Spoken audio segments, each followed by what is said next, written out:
Hi there. This is a thought for the day. And this time I'm going to read from my own book, Consciousness and Energy, Volume 3. Religion, Sex, Power, and the Fall of Consciousness is the full title.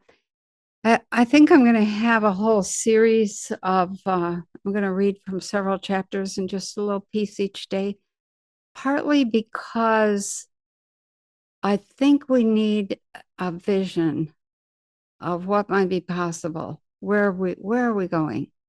What do we want to create? There have been other times when I have been on this planet. Um, it's a long story, but you insert yourself into different frequency zones in order to gather experience to do a big job. So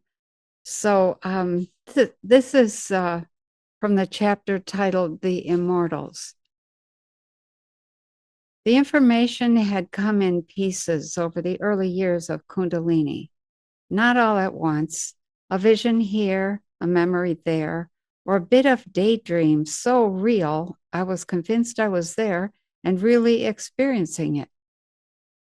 Sometimes a word or a sound suddenly unlocked whole scenes held deep in the recesses of consciousness, or unveiled a perception so powerful it sucked my breath away for a few moments. The pieces were of a time and place that was very different from the time and place I thought of as my reality. The terrain was always foreign to me, and both the people and the way they interacted were not something I had ever imagined or even conceived of at that time in my life.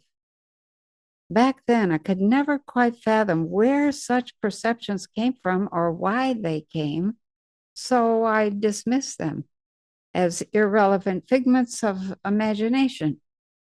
However, they continued to come in, and over time they gradually formed a picture and a knowing, even though what it revealed seemed improbable.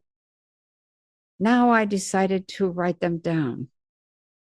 The first pieces were of being in a school in a beautiful city, situated near a river on a broad plain north of the mountains. The location was in the area known today as the Mongolian Desert. The city was clean, elegant, and with a well-designed buildings and homes. Many walls were decorated with thin layers of gold, silver, copper, or other beautiful metals, and there were thick tapestries, jewel-like statues, exquisite pottery and mosaic tile work, and crystal dishes. Inside were gardens overflowing with flowers, fruit trees, and a variety of foods.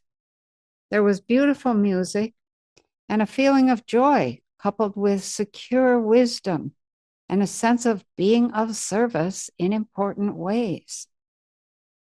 As in any civilization, the people in this place were a mixture in terms of appearance. Some were tall with silvery hair, some shorter with flowing brown, reddish, or black hair, as well as others of varying descriptions, but all were intensely alive and had an electric presence. Among the general population, there was a great diversity of interests, and each had a unique skill or useful ability. There were healers, architects, musicians, astronomers, craftspeople, and educators of the highest level. The majority of them were women, although there were a fair number of men as well. We were a highly advanced culture, able to contact and use the great light of the I Am for many things to work almost anywhere in space and time. We could communicate telepathically not only with one another, but with the entire world of nature, maintaining relationships with many plants and animals. Some traveled quickly and immediately about the countryside over long distances without any obvious means of transport. and maintained a variety of relationships with groups of less developed people who lived far and wide, even across the oceans. We were cooperative, compassionate, powerful people who maintained high levels of consciousness and skirted death for a long time, sometimes hundreds of years or even more. The culture operated a school where I was a student, and the school was renowned for its very special training programs designed to develop consciousness to full potential.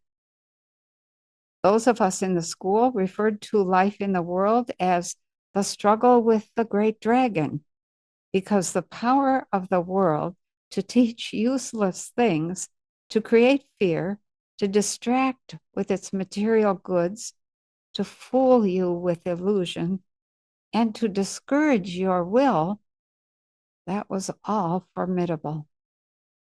As humans, we faced endless physical situations in an attempt to conquer the world, only to learn that it was the self that had to be conquered.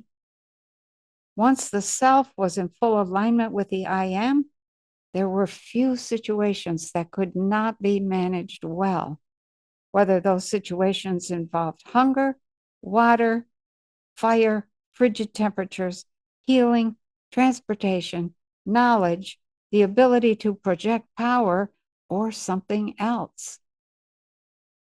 When an individual learned to manage his consciousness and work in oneness with all things in a supremely powerful way, he or she was said to have overcome or slain the dragon. This power was then demonstrated in a ceremony in which that individual shifted into an altered state of consciousness and demonstrated their special ability for the entire community to witness. This might be walking on water or fire, levitating, healing someone, or disappearing and then reappearing elsewhere.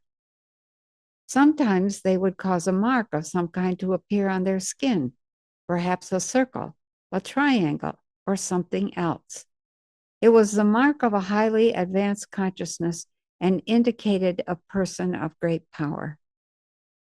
Not everyone in our city was developed to the highest degree of consciousness and ability, because some were newer to the system of life on Earth, but even the least developed was far more powerful of mind and body than the people of today.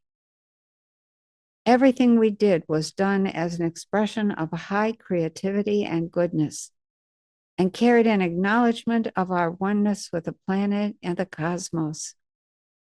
So as you go through your day today, look around at the world. Look around at the people, the animals, the trees, the plants, everything.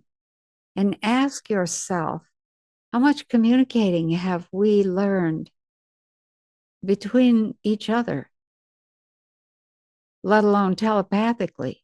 Are we communicating well with anybody, anything? Think about how to develop your own self and how to be part. How would you behave as part of a highly developed community? And make a great day, because we're going to continue on with this chapter in the next thought for the day. Okay? Take care.